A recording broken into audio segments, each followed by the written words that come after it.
अन्नं प्राणमन्नमपानमाहुः अन्नं मृत्युं तम् உழைப்பின் மேன்மை, இயற்கையின் பெருமை, நன்றியின் அளவு, உறவின் அழகு, மண்ணின் மனம், பண்பாட்டின் வண்ணம். பொங்கல் பண்டிகையை நம்மோடு இணைந்து கொண்டாடுவதற்காக நம்முடைய மாண்புமிகு பாரத பிரதமர் அவர்கள் இன்னும் சில நிமிடங்களில் விழா நிகழ்விடத்திற்கு வருகை தர இருக்கின்றார்கள் என்பதை மகிழ்ச்சியுடன் தெரிவித்துக் கொள்கின்றோம். நம்முடைய மாண்புமிகு பாரத பிரதமர் அவர்கள் இன்றைய நிகழ்விடத்திற்கு வருகை தரும்போது பத்மஸ்ரீ விருது பெற்ற கலைஞர்கள் நாதஸ்வரம் இசைத்தம் கொண்டாடுவதில்லை. தமிழர்கள் வாழக்கூடிய அனைத்து பகுதிகளிலும் இருக்கக்கூடிய நாடும் உலகமே இந்த பொங்கல் பண்டிகையை மிக சிறப்பாக கொண்டாடுகிறது. அவந்தி தேவி சுகவாமே அஸ்து அன்னம் பிராணமன்னமபானமாஹுः அன்னம் மிருத்யும் தம். உழைப்பின் மேன்மை, இயற்கையின் பெருமை, நன்றியின் அளவு, உறவின் அழகு, மண்ணின் மனம், பண்பாட்டின் வண்ணம். பொங்கல் பண்டிகையை நம்மோடு இணைந்து கொண்டாடுவதற்காக நம்முடைய மாண்புமிகு பாரத பிரதமர் அவர்கள் இன்னும் சில நிமிடங்களில் விழா நிகழ்விடத்திற்கு வருகை தர இருக்கின்றார்கள் என்பதை மகிழ்ச்சியுடன் தெரிவித்துக் கொள்கின்றோம். நம்முடைய மாண்புமிகு பாரத பிரதமர் அவர்கள் இன்றைய நிகழ்விடத்திற்கு வருகை தரும்போது பத்மஸ்ரீ விருது பெற்ற கலைஞர்கள் நாதஸ்வரம் இசைத்தம் கொண்டாடுவதில்லை. தமிழர்கள் வாழக்கூடிய அனைத்து பகுதிகளிலும் இருக்கக்கூடிய It carries a meaning far beyond the ceremony. It sends a powerful message that India's progress is deeply connected to its culture.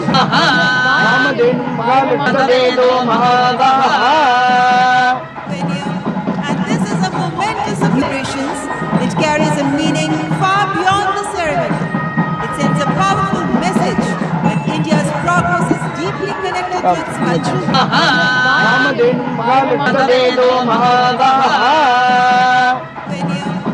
this is a momentous celebrations. It carries a meaning far beyond the ceremony. It sends a powerful message that India's progress is deeply connected to its culture. And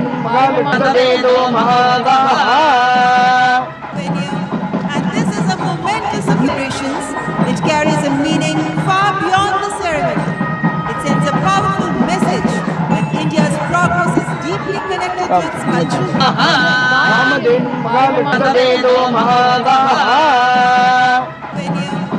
this is a momentous celebrations. It carries a meaning far beyond the ceremony. It sends a powerful message that India's progress is deeply connected to its culture. And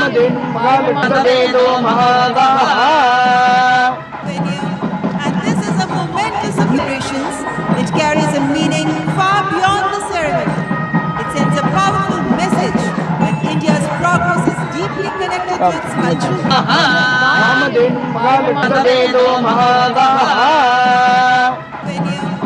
this is a momentous celebrations. It carries a meaning far beyond the ceremony. It sends a powerful message that India's progress is deeply connected to its culture. And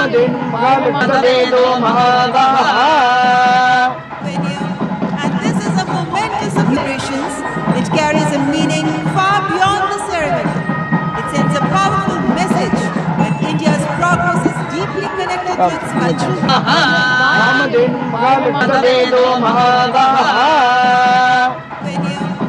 this is a momentous celebrations. It carries a meaning far beyond the ceremony. It sends a powerful message that India's progress is deeply connected to its culture.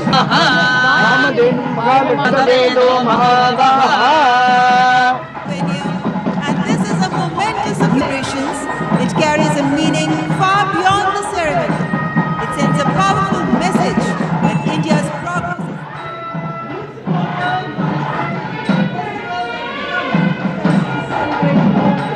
இத்துடன் பொங்கல் படைத்து உழவு தொழிலுக்கும் உழைப்பிற்கும்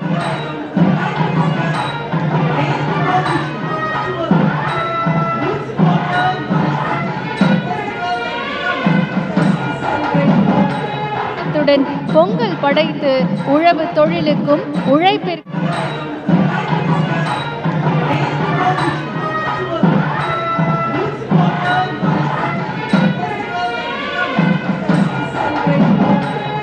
வணக்கத்துடன் பொங்கல் படைத்து உழவு தொழிலுக்கும் உழைப்பிற்கும்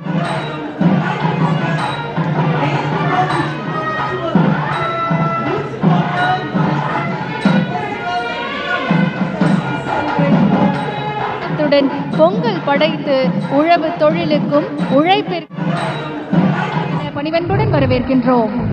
माननीय प्रधानमंत्री जी, समस्त देशवासियों की ओर से आपको पोंगल के पावन पर्व की हार्दिक शुभकामनाएं. Ladies and gentlemen, first of all, we start with felicitation of Honorable Prime Minister, मैं श्री जी Kishan Reddy, Honorable Union Minister of Coal and Mines को माननीय प्रधानमंत्री जी को शॉल प्रदान कर आमंत्रित करती हूँ. और now Shri K. Ram Mohan Naidu felicitating Honorable Prime Minister, and now it's Dr. L. Murugan felicitating Honorable Prime Minister, who's being presented with a memento as well. It's a gift of Pongal for Honorable Prime Minister. மாண்புமிகு பாரத பிரதமர் அவர்களுக்கு நினைவு பரிசு வழங்கி மரியாதை செய்யப்பட்டது. மாண்புமிகு பாரத பிரதமர் அவர்களை உரையாற்ற அன்புடன் அழைக்கின்றோம். Ladies and gentlemen, Honorable Prime Minister Shri Narendra Modi.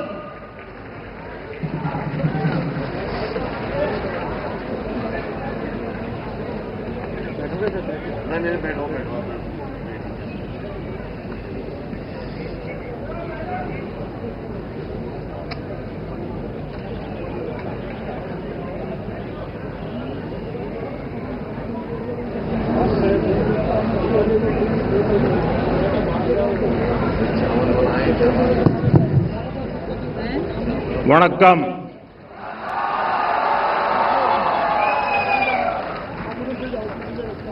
இனிய பொங்கல் நல்வாழ்த்துக்கள்.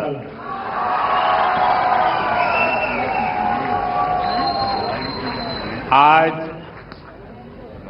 पोंगल एक ग्लोबल फेस्टिवल बन चुका है. दुनिया भर में तमिल समुदाय और तमिल संस्कृति से प्रेम करने वाले लोग इसे उत्साह के साथ मनाते हैं. उसमें मैं भी एक हूं.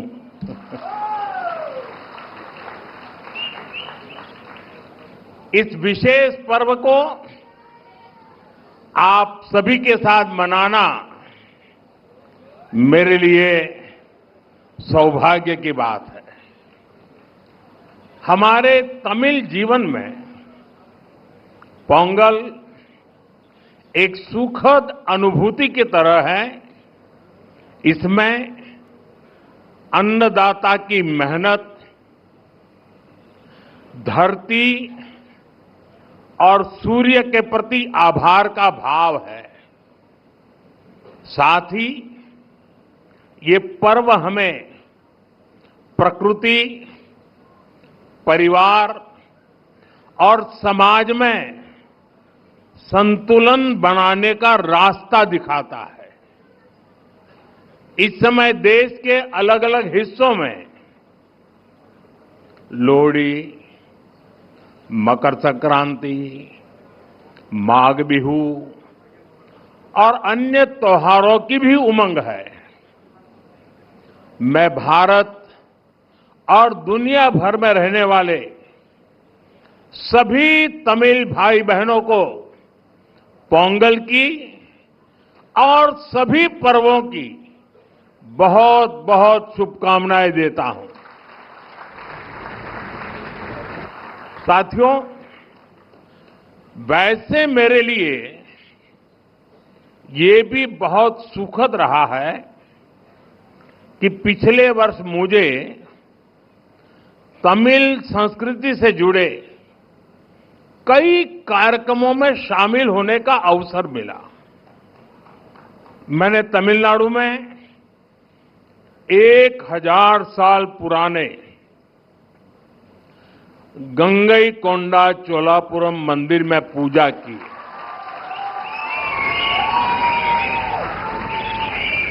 वाराणसी में काशी तमिल संगमम के दौरान सांस्कृतिक एकता की ऊर्जा को पल पल उसके साथ जहां भी रहा मैं जुड़ा रहा, मैंने उसे महसूस किया। जब मैं पंबन ब्रिज के लोकार्पण के लिए रामेश्वरम गया था तो तमिल इतिहास की महानता का फिर एक बार साक्षी बना था। हमारी तमिल संस्कृति पूरे भारत की साझी विरासत है। इतना ही नहीं, पूरी मानवता की ये साझी विरासत है। मैं एक भारत श्रेष्ठ भारत की जिस भावना की बात करता हूं, उसे पोंगल जैसे पर्व और सशक्त बनाते हैं। साथियों, दुनिया की लगभग सभी सभ्यताओं में फसलों से जुड़ा कोई न कोई उत्सव मनाया जाता है। तमिल संस्कृति में किसान को जीवन का आधार माना गया है। तिरुकुरल में कृषि और किसानों पर विस्तार से लिखा गया है। हमारे किसान राष्ट्र निर्माण के मजबूत साथी है। उनके प्रयासों से आत्मनिर्भर भारत अभियान को बहुत मजबूती मिल रही है। केंद्र सरकार भी किसानों को सशक्त बनाने के लिए प्रतिबद्ध होकर लगातार काम कर रही है। साथियों, पोंगल का त्योहार हमें प्रेरित करता है कि प्रकृति के प्रति आभार केवल शब्दों तक सीमित न रहे, उसे हम जीवन शैली का हिस्सा बनाएं। जब ये धरती हमें इतना कुछ देती है, उसे संजोने का दायित्व भी हमारा है। अगली पीढ़ी के लिए मिट्टी को स्वस्थ रखना, पानी को बचाना और संसाधनों का संतुलित उपयोग करना सबसे जरूरी है। मिशन लाइफ, एक पेड़ मां के नाम, अमृत सरोवर जैसे हमारा अभियान इसी भावना को आगे बढ़ाते हैं। हम खेती को अधिक सस्टेनेबल और पर्यावरण के अनुकूल बनाने के लिए निरंतर काम कर रहे हैं। आने वाले समय में सस्टेनेबल खेती के तरीके, वाटर मैनेजमेंट, मैं तो लगातार कहता रहा हूं, पर drop more crop, natural farming, agritech और वैल्यू एडिशन की भूमिका बेहद महत्वपूर्ण है। इन सभी क्षेत्रों में हमारे युवा नई सोच के साथ आगे बढ़ रहे हैं। कुछ ही महीने पहले मैं तमिलनाडु में नेचुरल फार्मिंग से जुड़े एक सम्मेलन में शामिल हुआ था, जहां मैंने देखा कि हमारे तमिल युवा कितना बेहतरीन काम कर रहे हैं। यानी प्रोफेशनल लाइफ की बड़ी बड़ी चीजें छोड़ करके वो खेत में काम कर रहे हुए मुझे मिले। मैं खेती से जुड़े अपने युवा तमिल मित्रों से आग्रह करता हूं कि वे सस्टेनेबल खेती में क्रांति लाने के इस अभियान का और विस्तार करें। हमारा लक्ष्य ये होना चाहिए कि हमारी थाली भी भरी रहे, हमारी जेब भी भरी रहे और हमारी धरती भी सुरक्षित रहे। साथियों, तमिल संस्कृति दुनिया की सबसे प्राचीन जीवित सभ्यताओं में से एक है। तमिल संस्कृति सदियों को जोड़ती है। वो इतिहास से सीखकर वर्तमान को आगे का रास्ता दिखाती है। इसी प्रेरणा से आज का भारत अपनी जड़ों से शक्ति लेकर नई संभावनाओं की ओर आगे बढ़ रहा है। आज पोंगल के इस पावन अवसर पर हम उस विश्वास को महसूस कर रहे हैं जो भारत को आगे बढ़ा रहा है। एक ऐसा भारत जो अपनी संस्कृति से जुड़ा है, अपनी धरती का सम्मान करता है और भविष्य को लेकर भरोसे में भरा हुआ है। इनिय पोंगल नलवा अकड़क्तुक्कल